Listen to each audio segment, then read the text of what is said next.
Mesdames, Messieurs, bonsoir et merci de nous accueillir chez vous. Tout de suite, le sommaire. Les acteurs du processus électoral se parlent. Le Conseil national de l'inauguration de l'audiovisuel entame une série de rencontres pour la bonne couverture de la présidentielle. Face au CNRA ce matin, les journalistes et patrons de presse. Le ministre d'État, ministre de l'Intérieur, annonce le passage du groupement national des sapeurs-pompiers en brigade. Maître Ousmane Gom, installé ce matin, le nouveau patron des soldats du feu.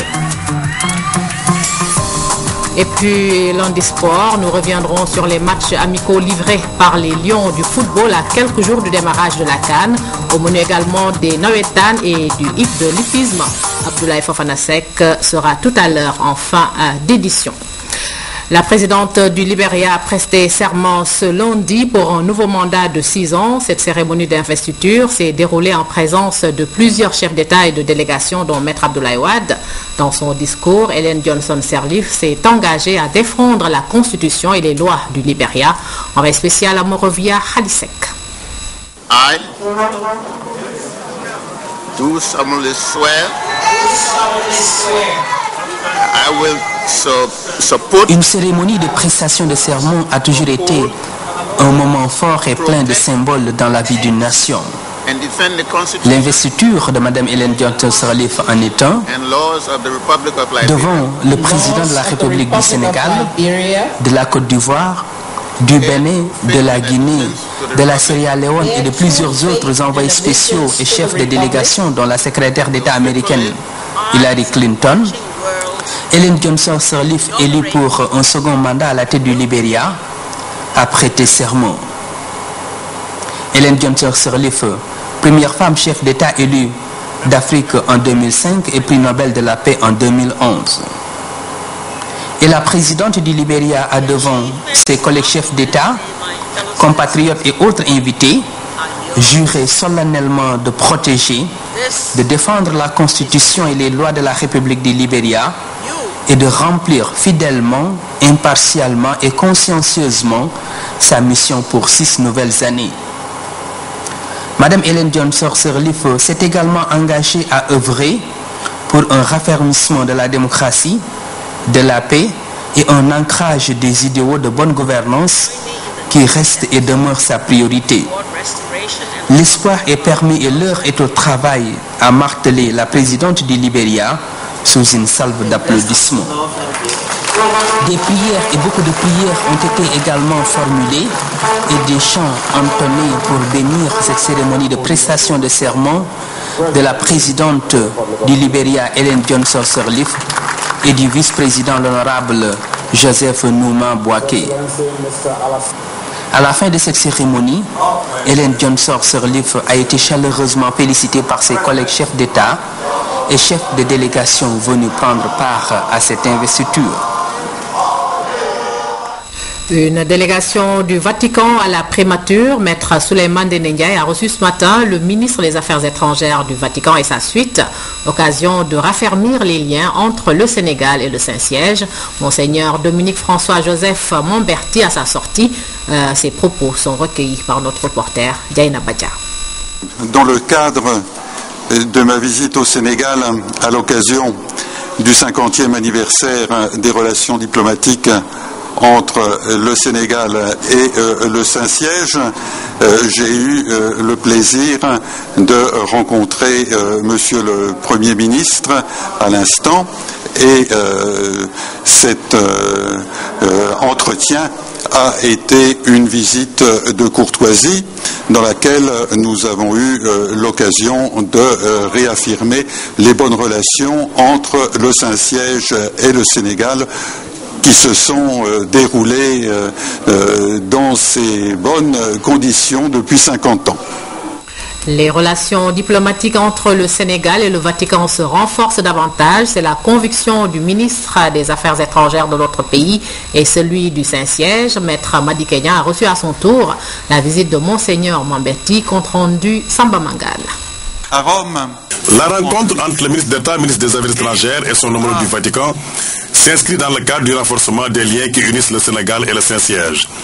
Cette visite est une heureuse circonstance pour Monseigneur Dominique Momberti, qui a tenu à réaffirmer les relations diplomatiques entre le Sénégal et le Vatican, vieilles de 50 ans. À partir des fondations que sont les bonnes relations que les Sénégalais entretiennent entre eux, à quelques confessions religieuses qu'ils appartiennent, eh bien, s'est construite cette, disons, vision des relations entre l'Église, les communautés religieuses et l'État au Sénégal, qui apprécie la contribution que donnent les communautés religieuses au bien commun et qui valorise cet apport.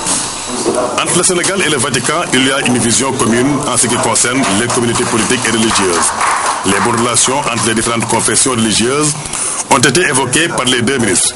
Monseigneur Mamberti a rappelé le rôle que joue l'Église dans l'éducation et le social au Sénégal. Le ministre d'État, ministre des Affaires étrangères du Sénégal, s'est réjoui de l'excellence des relations entre notre pays et le Vatican et entre nos dirigeants. Maître Madi Kenya a mis l'accent sur le dialogue interreligieux auquel le président de la République attache une importance particulière. Le président Wade a considéré que le dialogue interreligieux est un dialogue qui peut servir de socle au dialogue des civilisations, mais surtout de socle à une entente harmonieuse entre communautés confessionnelles. Dans des pays qui n'ont pas eu le bonheur qui est celui du Sénégal, ce sont des situations très difficiles qui sont vécues de par d'abord une intolérance excessive, mais surtout par le règne de la violence. Maître Madi Kenya a réaffirmé l'attachement de l'Église catholique à notre pays, qui a élevé deux de nos illustres fils au rang de cardinal. Il s'agit de Monseigneur Hyacinthe Thiandoum et de son successeur, Monseigneur Théodore Adrien-Sarr. Au temps fort de l'actualité nationale, cette rencontre d'échange et de partage sur la modalité exécution nationale, autrement dit l'absorption de ressources extérieures par les propres bénéficiaires. L'expérience sénégalaise sera passée en revue au cours de cet atelier ouvert aux pays de la sous-région. Pendambo. Depuis la déclaration de Paris en 2005, la communauté internationale confirme davantage sa volonté d'accompagner les pays en voie de développement dans le respect des priorités et procédures nationales. En atteste le lancement et la pratique de la modalité exécution nationale. Il s'agit en réalité de mieux responsabiliser la partie nationale dans la mise en œuvre des projets et programmes. Nous avons voulu échanger avec la sous-région, j'allais même dire la région, puisque nous avons des pays d'Afrique centrale, pour capitaliser, voir dans ce que nous avons fait, qu'est-ce qui a été excellent, qu'est-ce qui a été beaucoup moins, et dans ce que les autres ont fait ça et là pour échanger d'expérience, au finish pour améliorer la pratique de la modalité. Il s'agit là d'un vent nouveau qui souffle dans les rapports entre États dans le cadre de la coopération internationale. C'est aussi une pratique qui a un impact fort sur le PIB national. Il y a eu, disons, une amélioration qualitative et quantitative du taux d'absorption. On ne peut pas exécuter, disons, à 100% tous les projets, mais il y en a beaucoup qui ont été exécutés à 100%. On a des taux d'absorption records. Si on prend globalement l'ensemble des projets et programmes, le fait d'absorber des ressources aussi importantes nous enrichit le pays. L'exécution nationale, le NEX, c'est l'avenir. C'est l'avenir. C'est quelque chose que nous avons soutenu avec le FINUAP, le PNUD de le FINUAP, l'initiative du CAP, avec, comme vous avez dit, vu dans notre discours avec la déclaration de Paris, c'est maintenant la responsabilité des bailleurs de fonds de trouver des synergies. Des avantages fort bien appréciés par les bénéficiaires. Il peut bien maîtriser son programme et le dérouler que les propres concernés. Donc cet atelier arrive à son heure et nous permettra de bénéficier des expériences des uns et des autres. Cela a facilité grandement notre travail et nous a permis de nous consacrer à l'essentiel, c'est-à-dire nettoyer la Casamance des mines qui polluent malheureusement sa superficie. Ainsi, pendant 3 jours, les participants vont à travers les échanges et recommandations des travaux assurer une mise en œuvre plus satisfaisante satisfaisante des projets et programmes en général et ce sous la modalité exécution nationale. Pendambo, un nouvel ouvrage d'art de haute facture est en pleine construction à Dakar, précisément au niveau du canal 4. Il s'agit de 2 tunnels ouverts construits à l'aide de rideaux de fer, appelés aussi pales-planches, surmontés d'un pont dont le tablier a été bétonné, preuve que le projet touche quasiment à sa fin. Reportage sur place à Sangay. Jouer dans la cour des grands, en termes de modernité, ne se décrète pas. Il faut bien, avec une régularité de métronome, que des chefs-d'œuvre se mettent à fleurir sur des bases de rationalité pour espérer titiller les standards. Qui eût pensé que le sol de la route de Ouakam et le long du canal 4 aurait pu être retourné au point du planter, ce qui paraît passer le mystère comme l'un des ouvrages les plus sensationnels de la capitale. Chaque jour qui passe voit les forçats du béton, casque de chantier bien vissé, pétrifier la pâte pour le résultat du bon cholestérol et aussi pour l'assaut final contre les cisaillements anachroniques dans la circulation automobile. Étape cruciale s'il en est, le coulage de la dalle du pont surplombant les 2 passages souterrains. Le tout dans un coffrage à grand renfort d'intrants et de calories qu'on brûle juste pour la bonne cause. L'innovation, c'est surtout donc ce système d'ouvrage avec des rideaux de pales planches qui se fait la première fois au Sénégal. Tel ouvrage assure non seulement la stabilité, la fiabilité, mais en plus de ça, l'esthétique et surtout la sécurité au niveau de la route. On a bâti des pales planches au niveau du canal 4 pour faire un passage supérieur sur ce canal. Donc là, actuellement, on est en train de couler la dalle qui fait 35 mètres de long et 20 mètres de large. Là, les quantités, c'est un ouvrage important. On est en train de couler la dalle qui fait 300 mètres cubes de béton, 15 tonnes de fer à béton et 125 tonnes d'acier qui constituent les poutrelles qu'on a posées sur ce pont. Il y a un système assez particulier qui a été mis en place. C'est ce qu'on appelle les joints hydrogonflants. Dès que l'eau remonte un petit peu le long des parois des pales planches, arrivé au niveau du joint, le joint se gonfle et empêche l'eau de remonter. Fin décembre déjà, le niveau de progression globale a atteint un ratio de 85%. Il reste ici à fixer les derniers morceaux de pales planches pour ouvrir les voies de part et d'autre du canal avec les travaux complémentaires d'excavation. Dans son moment de solitude, le ferrailleur n'est pas pour autant à la merci du marteau et de l'enclume.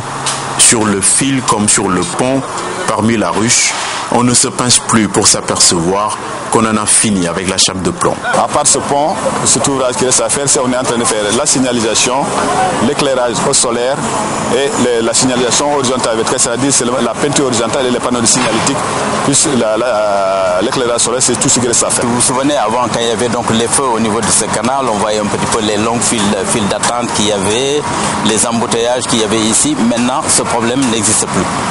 La route de Ouakam, elle passe sur le pont. Donc les usages de la route de Ouakam ne s'arrêtent plus, ne sont plus entrecoupés par ceux qui viennent de Blaise Diagne ou en tout cas ceux qui vont vers l'université parce que ceux-là, ils passent sous le pont. Les pales planches sont calculées pour résister sur 100 ans. Donc sur 100 ans, malgré la corrosion qui peut se faire avec les pales planches qui sont enfoncées dans le sol, l'ouvrage est prévu résister 100 ans. Même à côté du fromager centenaire, la nouvelle infrastructure ne courbera pas les chines. Elle est calibrée et échafaudée sur les critères qui lui feront toujours relever la tête. Je le disais en titre, le Conseil national de régulation de l'audiovisuel à la rencontre des acteurs du processus électoral. Premier à être convoqué, les journalistes et patrons de presse en ligne de mire. La couverture de la présidentielle, il s'agit de revisiter les principes d'équité et d'équilibre à Basso. La tenue d'élections libres fondées sur l'équité, l'équilibre et l'éthique a des exigences pour les hommes des médias dans leur diversité. C'est du moins ce qu'a compris le CNRA en initiant cette rencontre avec la presse nationale, publique comme privée. Nous croyons aux vertus du dialogue et au-delà des recommandations froides et de communiquer à travers la presse, nous pensons qu'il est nécessaire et utile, à chaque fois que nous le faisons, de rencontrer les parties prenantes du processus électoral, de dialoguer comme nous l'avons fait ce matin à bâton rompu, sans langue de bois, et d'essayer de clarifier les concepts. Pour le respect total du code électoral, l'échange avec les acteurs du processus doit être permanent. Les médias face à l'impératif d'équité et d'équilibre en période électorale a été le thème introduit par Ibrahima Bakhoum. Le texte dit c'est le soutien qui est en cause. Donc cela veut dire quoi? Qu'un président peut inaugurer, qu'un ministre peut inaugurer, etc. C'est l'action gouvernementale. Et très souvent donc, les commentateurs dans la presse ne font pas la nuance et c'est très important. Notre rencontre de ce matin s'inscrit dans ce cadre et vise à renforcer le nécessaire partenariat entre l'instance de régulation et les médias en cette période importante dans la vie de notre pays. Les sujets relatifs à l'ouverture de la pré-campagne et de la campagne de 2012 ont été passés au peigne fin. Le régulateur compte user de tous ses droits pour veiller à l'application stricte des dispositions du code électoral. Ces sanctions partent de la mise en demeure pour aller vers la suspension des programmes ou émissions traités au niveau des médias. La sanction d'1 à 3 mois pour tout ou partie des émissions, c'est une suspension d'abord d'1 à 3 mois de tout ou partie des émissions, et suivi d'une sanction pécuniaire de 2 à 10 millions et également d'une pénalité quotidienne de retard si la sanction pécuniaire n'est pas réglée. Pour une bonne couverture de la campagne électorale, la RTS, média de service public, va prendre toutes les dispositions matérielles et humaines conformément à sa mission. Nous avons d'abord un schéma de travail très lourd, vous savez. Alors nous avons recours à des véhicules, ce qu'on appelle bateaux de liaison. Nous avons recours avec l'aide de la gendarmerie à des motards. Nous utilisons les préfectures, les commissariats, les gouvernances pour sécuriser, parce que le circuit est sécurisé. Mais encore une fois, chaque fois que nous pourrons aider les chaînes privées, nous allons le faire parce qu'il y va de la paix, il y va d'un traitement équilibré de l'information pendant ces 3 semaines. Après cette rencontre avec la presse, le Conseil national de régulation de l'audiovisuel va réunir les mandataires des partis politiques et de la société civile. Les principes du règle de la régulation seront passés en revue avec tous les acteurs du processus. Le salon éducation au Canada a vécu. De nombreux étudiants sont venus s'enquérir des opportunités offertes par une vingtaine d'universités présentes à cette 5e édition. Accompagné de l'ambassadeur du Canada au Sénégal, le ministre Kalidou Diallo a magnifié la coopération sénégalo-canadienne. Les 2 hommes ont apprécié le niveau des étudiants sénégalais. Moussa Diallo. Une salle archi-con, des étudiants attentifs aux propos les préposés au stand des universités canadiennes. Elles sont au nombre de 19, présentes à ce 5e salon éducation au Canada. Beaucoup de nos étudiants y sont, et il y a un rush pour vers le Canada, c'est parce qu'ils ont une très bonne réputation. C'est pourquoi à l'occasion de ce salon, nous créons toutes les conditions pour que ces étudiants connaissent la réalité canadienne. Actuellement, il y a plus de 800 étudiants sénégalais au Canada.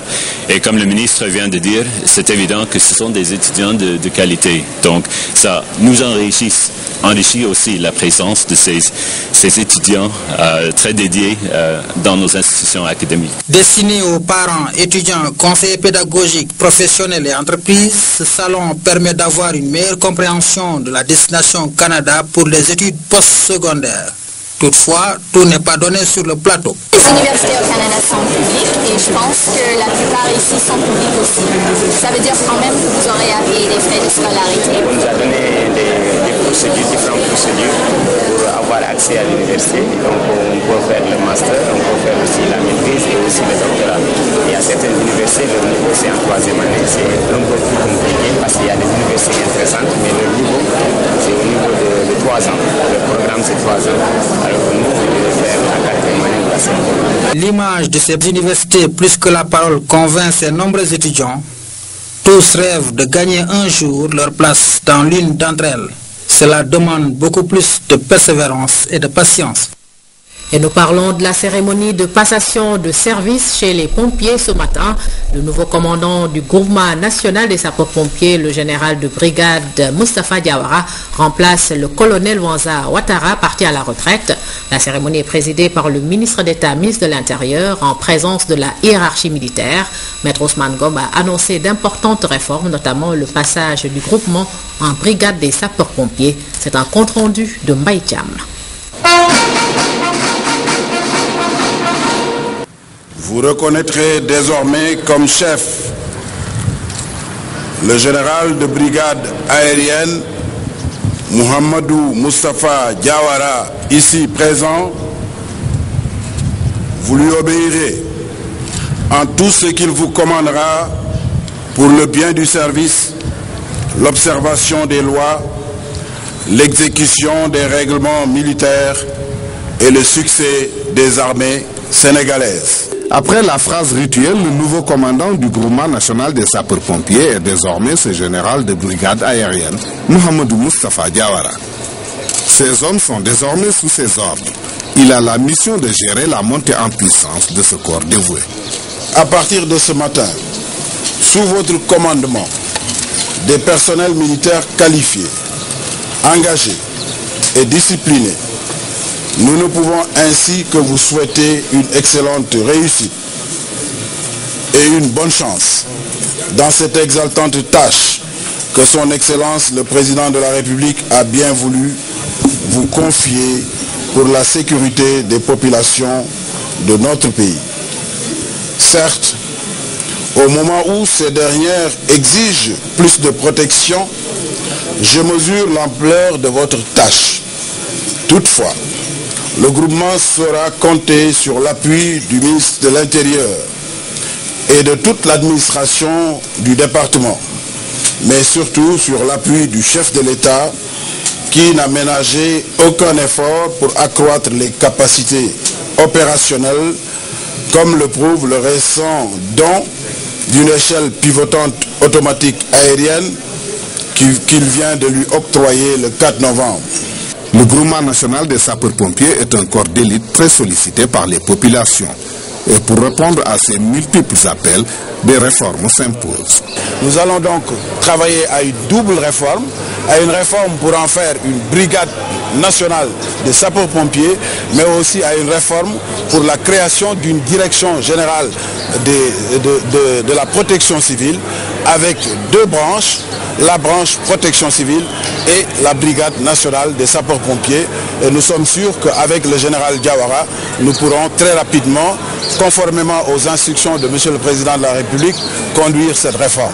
Principale force de la protection civile de notre pays, le groupement national des sapeurs-pompiers est l'une des institutions les plus rayonnantes parmi nos différentes institutions militaires. L'abnégation et les valeurs morales qu'incarnent ces soldats du feu font d'eux des hommes prêts au sacrifice et au don de soi, comme le stipule leur devise, sauver ou périr. Les habitants de Tcharny, c'est dans le département de Linguère, réceptionnent une ambulance médicalisée. Cette doléance faite à Djibo Leitika a été satisfaite par la présidente de l'association Éducation Santé. Madame Viviane Ouad a procédé à la remise de ce don à Chirba. Tcharny, localité au cœur du Ferlo, la principale activité reste l'élevage, mais les habitants savent que la santé est un bien précieux. Malgré un soleil de plomb, ils ont tenu à assister à l'atterrissage de l'hélicoptère de la présidente de l'association Éducation Santé. Les autorités étaient au devant.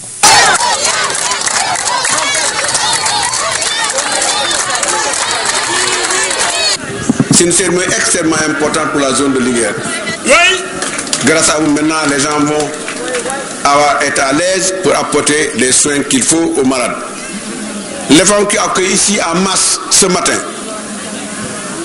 ennemis réunis, Wolof, Peul, Serer, Mor, tous les dialogues sont là. Tcharny a certes eu un poste de santé depuis plus de 30 ans, mais les moyens et le personnel de la structure sont limités. Il faut évacuer certains malades vers des hôpitaux de référence.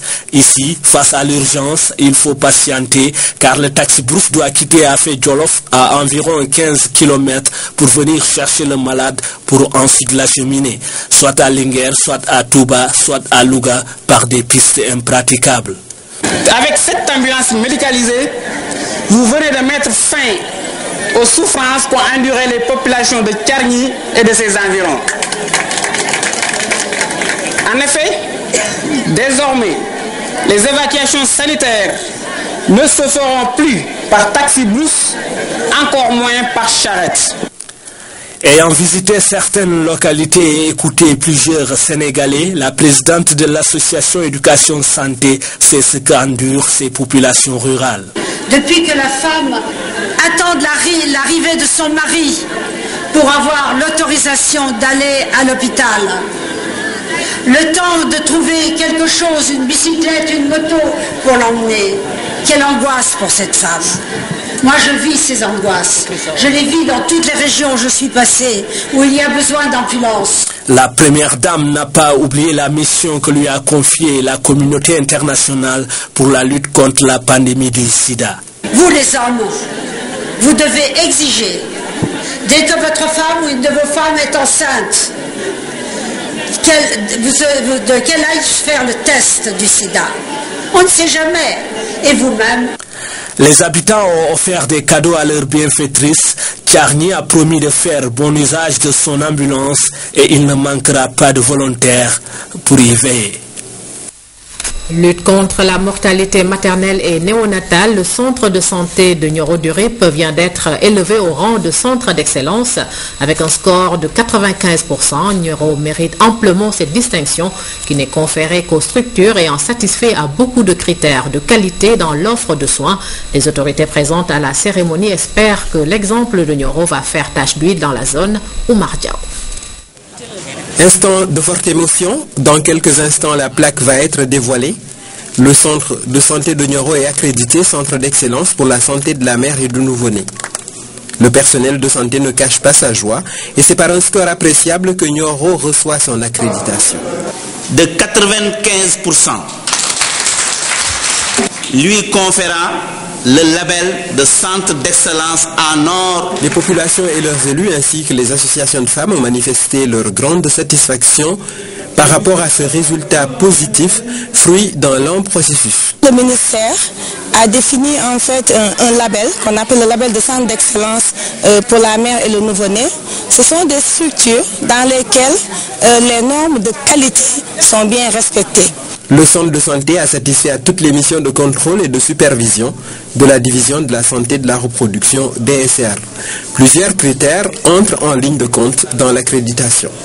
En termes d'offres de soins, de disponibilité de services, en termes de disponibilité de ressources matérielles et humaines, en termes d'adéquation de l'environnement et de mise en place d'un système d'information permettant le suivi de la mortalité néonatale. La cérémonie officielle a été une grande fête avec la présence de nombreux partenaires qui espèrent un effet tache d'huile.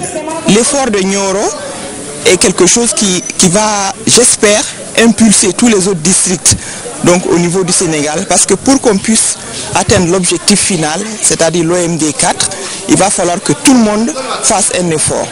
L'accréditation est obtenue, ce n'est pas une fin en soi, il ne faut surtout pas relâcher les efforts. Le premier défi, c'est naturellement le maintien de la performance. On n'a plus le droit de descendre en dessous de 45%. Et nous voulons même d'ici 6 mois atteindre les 100%. L'autorité administrative a loué le travail des agents de santé et le bon esprit qu'ils développent au contact des malades. Un esprit de fraternité, un esprit de franche collaboration. Au niveau du district, on espère que les 19 autres postes de santé vont s'inspirer du centre d'excellence avec l'appui des collectivités locales. Le grand défi reste l'abaissement de façon significative de la mortalité maternelle et infantile. Oumar Diaw, au Nigeria, la grève générale contre la hausse du prix de l'essence paralyse le pays. Le président Goodluck Jonathan a annoncé ce matin une baisse du prix du carburant d'environ 30%. À la une de la presse nigériane d'aujourd'hui, le geste de Goodluck Jonathan. Le président nigérian a fait une concession en annonçant une baisse de 30% du prix de l'essence. Résultat, les Nigérians se sont précipités pour acheter du carburant. Très vite, de longues files d'attente et des automobilistes en colère. On fait la queue ici depuis 5 heures et nous n'arrivons pas à prendre de l'essence à la station. Le président Goodluck Jonathan et ses équipes n'ont qu'à venir ici et débloquer la situation. Ce compromis du président Jonathan visait à faire suspendre la grève générale. Sur ce point, il a eu gain de cause. Mais ce n'est pas terminé. Dans une intervention télévisée, le chef de l'État nigérian a affirmé que le gouvernement allait poursuivre la déréglementation complète du secteur pétrolier. Alors ce matin, quelques manifestants sont descendus dans les rues de Lagos, insatisfaits par la décision de leur président. Le président Jonathan et ses équipes de conseillers ont perdu le contact avec la réalité. Ce n'est pas seulement un problème de prix. Le problème, c'est d'aller contre la voix du peuple nigérian. Vous ne décidez pas arbitrairement à 97 et pourquoi pas 94. Pour la première fois, c'est l'armée qui a été mobilisée pour contenir les manifestations. Les négociations entre les syndicats et le gouvernement se poursuivent. Les Nigérians attendent des décisions plus globales. En dehors du prix de l'essence, l'alimentation a fortement augmenté. Autant de difficultés dans un pays où la majorité des habitants vit avec moins de 2 € par jour. Une évaluation positive du PNDL et 88,5% des bénéficiaires satisfaits des services offerts par le projet de développement local participatif. C'est le résultat noté au terme de 2 exercices qui positionnent le programme national de développement local comme le cadre fédérateur performant pour le pilotage du développement local au Sénégal. C'est un reportage de Ibrahima Sadi. L'année 2011 a été caractérisée au niveau du PNDL par une finalisation de plusieurs outils de travail. Le taux d'exécution budgétaire de 94% renseigne sur l'étendue des activités menées avec des résultats acquis sur le terrain au profit des collectivités locales. En se réunissant pour la 9e fois, le comité de pilotage a pu constater que les orientations majeures ont été respectées à la lettre. Les acteurs apprécient. Je voudrais également, Monsieur le ministre, féliciter le PNDL. Nous avons eu à le dire, c'est l'un des premiers programmes pour lesquels on a fait confiance au niveau local. Parce qu'aujourd'hui, la preuve est donnée que nous avons pu, par rapport à l'objectif de favoriser le développement local à travers les structures locales, combien d'entreprises locales aujourd'hui sont nées dans nos communes et dans les communautés rurales, faisant place à ce qu'on appelait la maîtrise d'ouvrage déléguée. Ce PTBL consolide un peu les acquis du programme. Il annonce également certaines préalables pour prendre aujourd'hui les grandes orientations en matière de décentralisation et de développement local. Une expérience riche qui exige de fondamentaux qui, progressivement, se mettent en place. Ainsi, le PNDL conforte sa position de cadre fédérateur avec l'accompagnement des partenaires techniques et financiers. Les effets combinés des conclusions de l'évaluation, des enquêtes de satisfaction et du rapport annuel 2001 nous font dire que le PNDL est en train de répondre avec brio aux attentes placées en lui. L'autre succès du programme est la bonne gestion du portefeuille de projets. Tous les projets en ancrage font l'objet d'une bonne animation et d'un suivi régulier. Le comité vient de nous donner un quitus qui va nous permettre de consolider les acquis des années antérieures et de pouvoir envisager l'avenir avec plus d'optimisme. Toute chose qui mobilise la tutelle pour un soutien envers le PNDL. Le taux appréciable de mobilisation des ressources indique toute la diligence et le suivi rapproché nécessaire apporté par le PNDL pour faire bénéficier aux collectivités locales les sources du bonheur. Une équipe qui fait des résultats, on ne la change pas, on le dit de façon banale, mais cette fois-ci de façon très fondée. Tout au contraire, on la renforce et la consolide. C'est ma conviction. Le rapport d'activité 2011 a été validé ainsi que le budget 2012 approuvé à la somme de 15 milliards 800 millions de francs CFA. La finalisation des réformes, l'avènement des investissements structurants, la mise à disposition des ressources techniques, la capitalisation et la diffusion des résultats seront les grands chantiers pour l'année 2012. Lancement du premier numéro de l'Hérault, la revue du développement local, de la décentralisation et de la bonne gouvernance. L'initiative est du ministre Aliou Sow. L'Hérault constitue un espace de communication et de réflexion libre d'accès entre chercheurs et professionnels des collectivités locales. L'ouvrage est paru aux éditions L'Harmattan Sénégal. La cérémonie de dédicace s'est tenue au siège du WARC à Philomène Constance Diagne. Ce premier numéro de l'Hérault, qui signifie lune en poulard, est un ouvrage à vocation scientifique. Il est composé de 500 pages. En plus d'être une revue, l'Hérault est une idée originale d'un ministre de la République, appuyé par toute une équipe de chercheurs universitaires et de praticiens.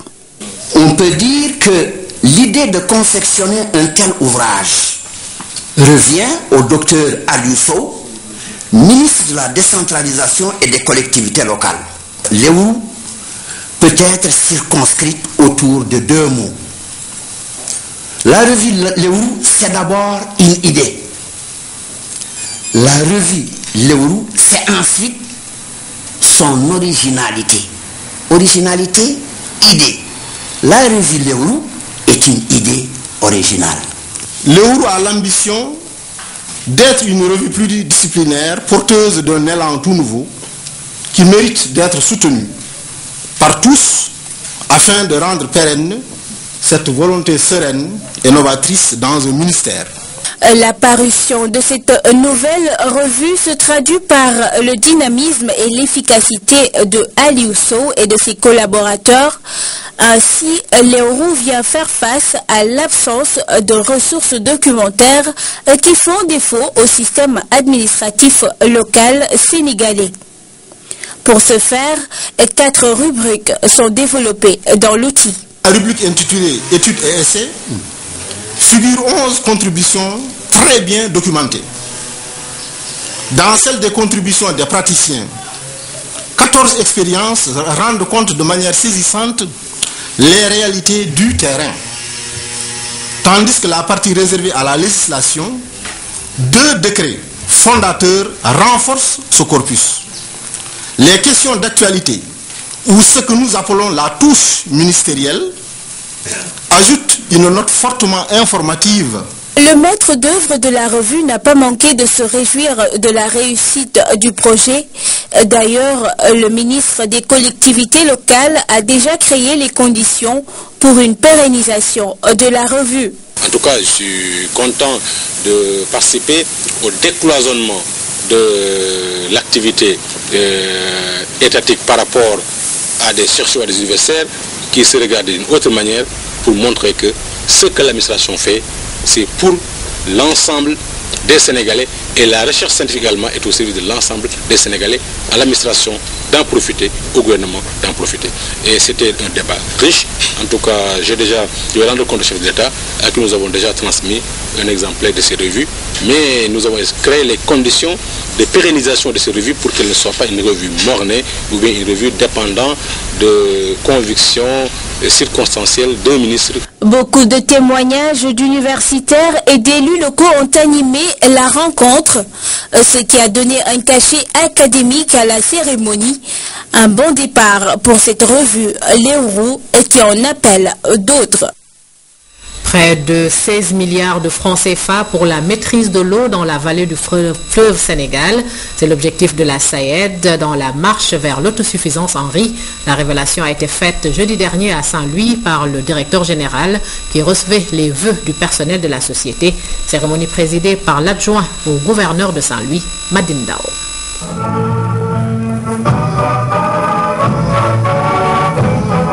Avec un peu plus de 10 milliards d'investissements en 2011, la SAED, la Société nationale d'aménagement et d'exploitation des terres du delta du fleuve Sénégal, a récupéré 8000 hectares en plus des autres mesures d'accompagnement. Parmi celles-ci, la maintenance des axes hydrauliques et des infrastructures d'intérêt général. Quant au personnel qui présentait son vœu à leur directeur général, la SAED doit mener une politique de fidélisation de ses agents par la formation et le rehaussement des salaires, même si des efforts ont été consentis. Monsieur le directeur général, 2011 a vu la régularisation d'une bonne partie du personnel temporaire. 2011 a vu aussi le recrutement massif d'un personnel administratif et technique performant. Pour le directeur général adjoint qui a dressé le bilan agricole de l'année 2011, la production de riz a atteint 340 000 tonnes, ce qui a fortement contribué à la baisse des importations dans notre pays. Les autres spéculations comme la tomate et l'oignon ont également atteint des niveaux de production très satisfaisants. Auparavant, plusieurs intervenants ont pris la parole pour encourager le personnel de la SAED, comme ce fut le cas pour le patron de la société. Je voudrais vous en féliciter et insister encore en disant que c'est de cette façon qu'on va redonner confiance à tout le monde. Mahmoud Dem a rappelé que près de 16 milliards seront consentis à achever les projets en cours ou en voie de réalisation au titre de l'année 2012 avant d'exhorter son personnel à la mobilisation. Aujourd'hui, nous avons entamé une bonne marche vers l'autosuffisance en riz en passant par des actions rigoureuses sur le terrain pour régler d'une façon définitive le problème de l'eau au niveau de la vallée. On a commencé par le delta. J'espère bien que d'ici peu, on ne parlera jamais plus de manque d'eau, de déficit d'eau dans les différents axes. La remise de cadeaux aux agents retraités et aux femmes travailleuses, ainsi qu'un riche cocktail, ont mis fin à la cérémonie. La deuxième édition du Festival des Origines a vécu le week-end dernier à Mbour en présence du parrain, le ministre d'État Abdoulaye Baldé. L'édition 2012 est placée sous le signe de l'apaisement du climat social dans le pays. En plus des Diola, des Sérères et des Peuls, d'autres ethnies ont répondu à l'appel. Le cousinage à plaisanterie entend rester un socle de cohésion sociale. Ousmane Garifaye. À l'ouverture officielle, l'honneur revient aux femmes sérères d'exécuter l'hymne national du Sénégal dans la langue de son créateur, le poète président Léopold Sédar Senghor. À la suite, l'imam Ratib de Mbour, le curé de la paroisse Sainte-Marc ont également prié pour la paix. Voici donné le coup d'envoi de la grand-messe départementale des cultures devant les communautés venues en masse normale. La deuxième édition de Face à Face est placée sous le signe de la paix intérieure du pays. Ce festival regroupe des personnes de religions différentes, chrétiens et musulmans, et d'ethnies différentes. Nous avons ici nos amis de Sérère, Diola, Alpular, Mandjak, Moor, Wolof, Manding et Mandjak. Il faut qu'à partir des instants comme celui-ci, que nous pensions à réfléchir pour les moyens de ramener la paix au Sénégal et la paix en Casamance. La paix entre les ethnies, au sein des partis politiques et entre les partis politiques. La paix pour développer notre pays. La paix pour développer nos pays. Le festival des origines regroupait au départ 3 ethnies, les Sérères, les Diola et les Peuls. Aujourd'hui, Face à Face gagne en popularité et s'élargit aux autres ethnies. À l'école du cousinage à plaisanterie, les organisateurs de la deuxième édition se savent déjà sur un levier apte à promouvoir la paix au Sénégal. Le cousinage ou parenté à plaisanterie est en effet une école de maîtrise de soi, de rhétorique, de dépassement de soi, de bonne humeur, de conduite surveillée, un garde-fou pour toute société qui le pratique. C'est une ligne de conduite, une discipline que le temps, les circonstances ont installée. Il est devenu chez nous un moyen d'unité nationale. Il assure la solidarité, la confiance, l'humilité, la retenue et surtout le respect et la paix. Parrain de la deuxième édition, le ministre d'État, par ailleurs maire de Ziguinchor, a salué l'option prise par la communauté catholique de Mbour, à savoir promouvoir le rapprochement des communautés pour mieux cultiver la paix à l'échelle du pays. Je voudrais en tout cas vous remercier de nous avoir conviés à ce festival autour de la culture pour l'introspection autour du thème de la paix, un thème qui est d'actualité depuis plus de 30 ans dans la région sud du Sénégal. Si vous n'avez pas de paix, vous n'aurez pas de développement, et sans développement aussi, il n'y a pas de paix. Je pense que c'est le lieu de se poser des questions, c'est le lieu de prier, C'est le lieu peut-être aussi de changer de stratégie autour de cette question de la paix. Des Diola au Mandjak, en passant par les Sérères, les Lébous, les Peuls, face à face, à regrouper pour un temps tous Kembour compte de diversité culturelle. En attendant l'élection présidentielle et le dénouement heureux de la crise casamançaise, le plaidoyer en faveur de la paix continue son bonhomme de chemin. Obtenir son certificat d'études primaires et élémentaires à l'âge de 58 ans, il faut vraiment le faire. C'est en tout cas l'exploit que le maire de Tambacounda vient de réaliser. Uri Gallo, l'édile de la ville, ne compte pas s'en arrêter là. Il prépare actuellement son BFM malgré ses charges administratives. Son portrait nous est brossé par Maman Moussagna. Il s'appelle Oriba. Il est le maire de la ville de Tambacounda depuis le 14 avril 2009. 5e maire de la capitale orientale, Oriba succède à des maires intellectuels en tant qu'ouvrier. On me disait d'abord au début Oriba maçon, avec sa truelle. Mais c'est avec cette truelle on m'a porté à la tête de la chambre des métiers. Et je pense que nous avons fait l'école de la vie, l'école de la rue. Nous avons beaucoup vu, nous avons beaucoup appris, nous avons pu écouter les conseils. Ouvrier, maçon, menuisier, peu importe pour lui. Oriba ne nourrit aucun complexe à l'égard des administrateurs civils, des ministres avec qui il collabore. Armé de courage, de bonne volonté, il n'a pas hésité à retourner à l'école à 58 ans, 4 mois. Et c'est pour décrocher le premier diplôme d'un élève. Pour la première fois, nous voyons quelqu'un de 58 ans venir avec ses fils composer pour obtenir le certificat d'études primaire et élémentaire qu'il a eu avec succès. Ils m'ont dit de présenter votre extrait de naissance. Je l'ai fait. Et j'ai demandé à l'inspecteur, est-ce que vous m'avez retenu? Il dit, oui, vous êtes retenu. Ce qui a fait à 7h30, c'était là-bas. Presque les élèves, ou beaucoup ont su que c'est le maire qui est là-bas à la fin. Et Dieu m'a aidé, j'ai eu mon certificat.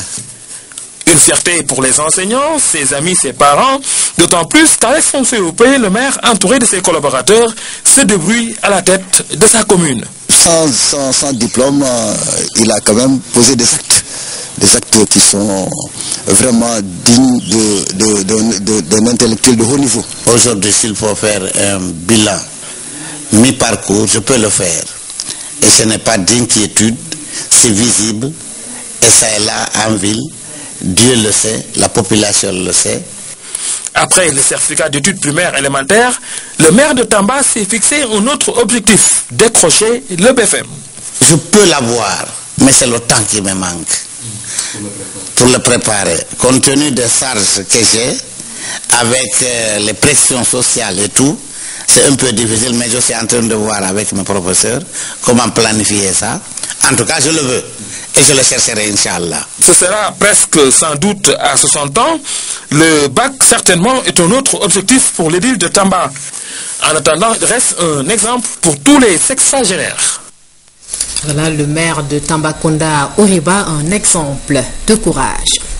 Du football et des courses hippiques au menu du lundi sport. Abdoulaye Fofanasek, bonsoir. Bonsoir, Maïmouna. Voilà, CAN 2012, c'est dans quelques jours l'ouverture de la compétition. Les Lions entament le dernier virage de leur préparation. Tout à fait. Le Sénégal, dans la dernière ligne droite, a livré 2 matchs amicaux au cours desquels les protégés d'Amara Traoré ont produit une prestation en demi-teinte. Cette prestation mi-figue, mi-raisin nourrit des inquiétudes dans le landerneau footballistique de notre pays. Seydina Alioune Digo revient sur ces 2 rencontres disputées contre le Kenya et le Soudan. Le Sénégal en route vers la CAN avec une pléiade de joueurs de talent. Amara a l'embarras du choix. Pour ces 2 matchs de préparation, le téléguideur ne se prive pas de faire des habiles. La 1, la 2, mon pied dans l'air, je la 3, la 4, je frappe et je marque. La 5, la 6, on se les confie. Cambré, voltage, le syndrome du cannabis. Sénégal-Soudan, la revue d'effectifs contre les crocodiles du Nil est générale. Tous les compartiments de l'équipe sont remaniés tout au long du match. Une réorganisation qui réussit particulièrement à Mohamed Jamé, fascinant de courage et de générosité dans l'effort, passeur décisif.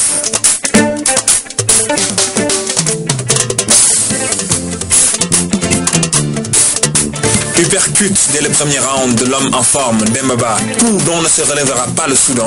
Entrée en seconde période, Papis Demba Cissé est tout près de corser l'addition. La fin de rencontre a un goût d'inachevé. Le Sénégal gagne sans convaincre.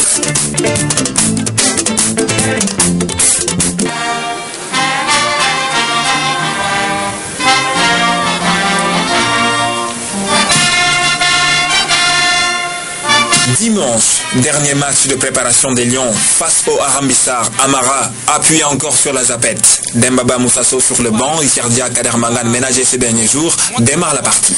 Première période poussive des Lions malmenés par des Kenyans passant par moments tout près de l'ouverture du score. Ramassau, Sound, et deuxième frappe. Le temps d'une mi-temps, quelques entrées dont celle de Chirmeng, Mohamed Djamé, Suleiman Kamaradaf, le Sénégal offre enfin un meilleur visage. De Brest en Ligue 1 française. Pour un autre sociétaire de la Ligue 1 française. Papis Demba Cissé sevré de ballon dans la première période et servi à foison. Le sociétaire de Fribourg en panne de réalisme. Voilà, plus facile à marquer, Karaté. Et quand il signe une ouverture du score, l'homme aux 16 sélections célèbre son 10e but en équipe nationale sans grand enthousiasme. Il ne jubile pas Papis Cissé. Un Papis Demba Cissé chancelant, vacillant à l'image d'un groupe qui se cherche toujours. Le Sénégal s'impose 1-0, mais que d'interrogations, de doutes, loin d'être dissipé par ces deux matchs de préparation.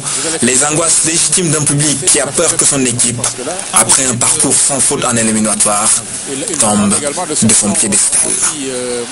Enlevé de rideau Abdoulaye du match Sénégal-Kenya, les anciens internationaux ont régalé le public, un match de football initié par le club Esprit du Sport. Oui, on a envie de susciter une vaste adhésion autour des Lions. Le club Esprit du Sport a organisé un gala de football entre les anciens internationaux. Que de souvenirs au cours de cette rencontre marquée par la prestation remarquable de Roger Mendy, Amadou Diop, Yamogor Sek, Sega Sahwe et Moussa Badian, auteurs des 2 buts, compte rendu de Philippe Sagna. Un match de gala spécial sous un soleil accablant. Malgré le poids de l'âge pour certains, ils ont voulu susciter l'engouement autour de l'équipe nationale. Mansour Ayanda, Baba Touré, Ali Mal, Djibril Diagne, Sega Saho, pour ne citer que ces noms, ont produit du beau spectacle. Ces grandes retrouvailles des Lions des années 70 à 2000 s'inscrivent dans la logique du Sénégal qui gagne. Et les poulains d'Amara Traoré, bénéficiaires de ce soutien de taille, ont certainement admiré le talent de Moussa Badian, auteur des 2 buts de la rencontre.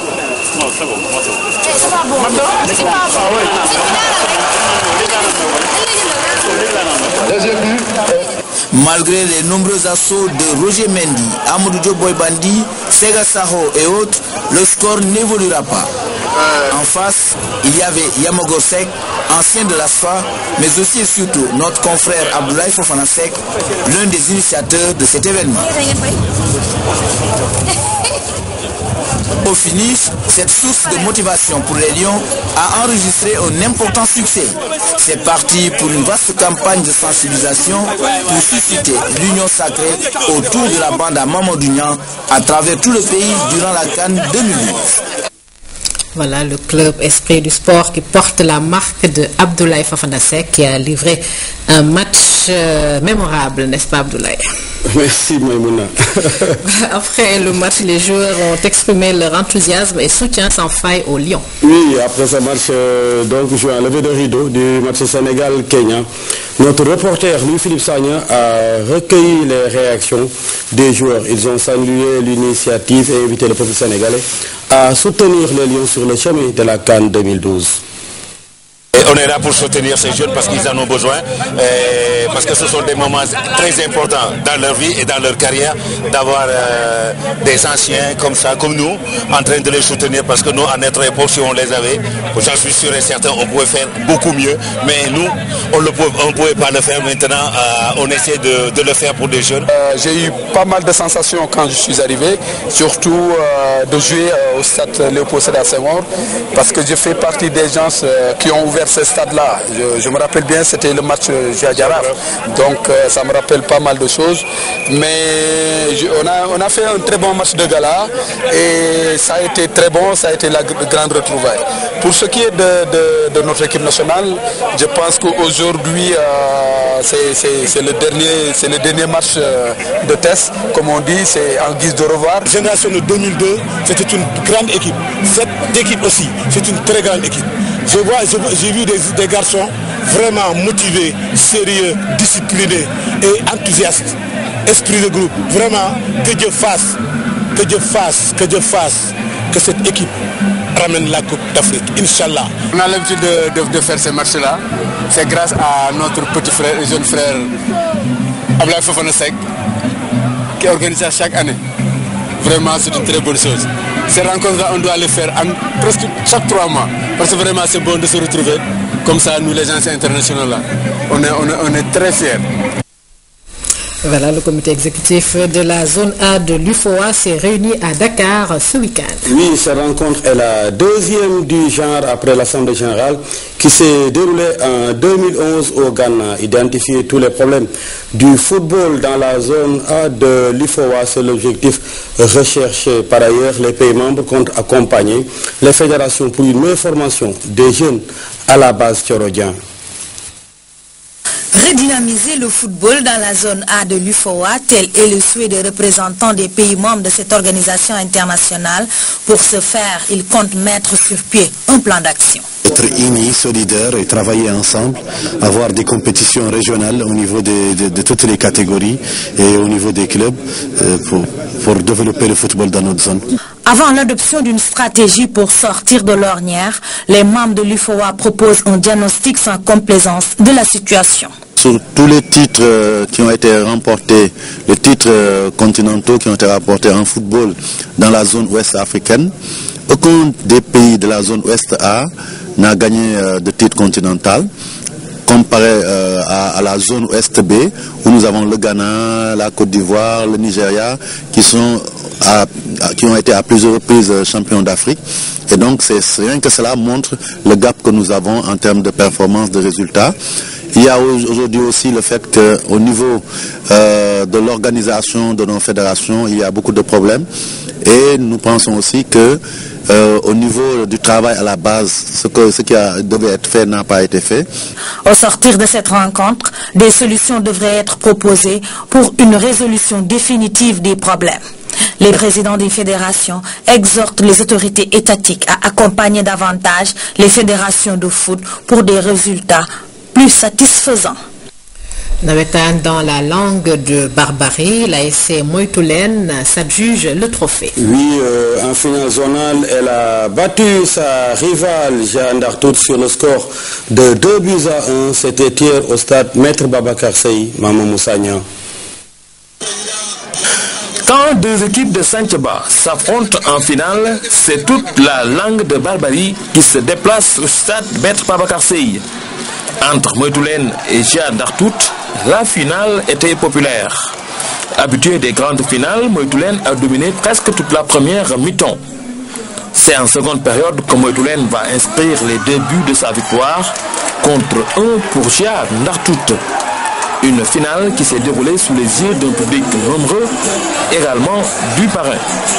Le message que je lance envers la jeunesse saint-louisienne et pratiquement de tout le Sénégal, que le sport naïtan doit rapprocher davantage la jeunesse. Le sport ne doit pas créer de différends entre les jeunes. Les sacrifices que nous faisons en tant que responsables, c'est pour les encourager quand même à mieux s'épanouir dans leur vie quotidienne. Donc je pense qu'au-delà de tout ça, les jeunes vont le comprendre et vont s'atteler vraiment davantage à avoir un comportement qui nous honore et qui nous encourage à venir toujours parrainer leurs festivités. Depuis presque 5 ans maintenant, le parrain de la zone de la langue de Barbarie n'a pas changé. Ahmed Fall Braya est toujours aux côtés des organisateurs. Une fidélité exemplaire saluée à sa juste valeur par la zone numéro 1. D'abord, c'est notre parrain naturel. Il est fils de la langue de Barbarie, il habite Gandar. Et il a répondu spontanément en disant que moi, en tant que brailleur, je vous appuie non pas en tant que politicien, mais en tant que jeune de la langue de Barbarie. Je viens aider mes jeunes frères, mes soeurs et mes cousins. En plus des trophées, les équipes finalistes ont reçu des jeux de maillots, des ballons, des sous-vêtements. La finale cadette a été remportée par Djambar face à Lampefal par série de pénaltys. Épisme pour boucler la journée dédiée au ministre de l'Agriculture a vécu. Oui, les jeunes turfistes ont organisé une journée spéciale dédiée au ministre de l'Agriculture, parrain de l'événement. 5 catégories étaient à l'honneur à l'hippodrome Tanor Antamahar de Rufisque. Plusieurs récompenses ont été remises aux vainqueurs indiqués Bokoko. Le prix spécial du ministre de l'Agriculture est un grand moment d'échange et de communion autour des courses hippiques. Pour l'édition 2012, 5 catégories ont été mises sur orbite. La première est remportée ici par le numéro 5, Doylou, de l'écurie Dream Talk. La deuxième course a vu la victoire de Sophie Diallo qui s'impose sur un parcours de 2200 mètres. Autre course, celle de Foutanké, toujours 2200 mètres, c'est Nas Junior qui décroche la première place. Les supporters, les propriétaires de chevaux, les parieurs, bref, tout le monde attendait le moment charnière de cette compétition, la course de catégorie PTA. Après la cérémonie protocolaire, le départ est donné sur cette distance de 1650 mètres. Le peloton est devancé par Sarab, le numéro 3, et Aïcha, numéro 2. À l'arrivée, ce duo s'impose sans surprise. Le ministre de l'Agriculture, grand passionné des courses hippiques, a salué l'engouement des participants. Je félicite en particulier Maître Diagne, dont le cheval est vainqueur du Grand Prix. Et je les remercie de l'honneur qu'ils ont fait de me faire parrainer cette journée. Et j'ajoute que le cheval, c'est quelque chose de mythique et de quelque chose d'important. Plusieurs récompenses ont été remises aux 3 premiers de chaque catégorie. L'artiste Pape Diouf a agrémenté la cérémonie. Le casse-casse ne laisse personne indifférent. Voilà, Abdoulaye, je pense que c'est tout pour ce soir. Absolument, Mémouna, c'est tout pour ce soir. On croise les doigts et puis tout simplement on prie pour les lions afin qu'ils démontrent à la face du monde qu'on ne se protège pas du tonnerre avec un parapluie. N'est-ce pas, Abdoulaye? Bonne chance donc à nos lions du football. C'est la fin de cette édition. Merci de l'avoir suivi. Merci également de votre fidélité. Au revoir.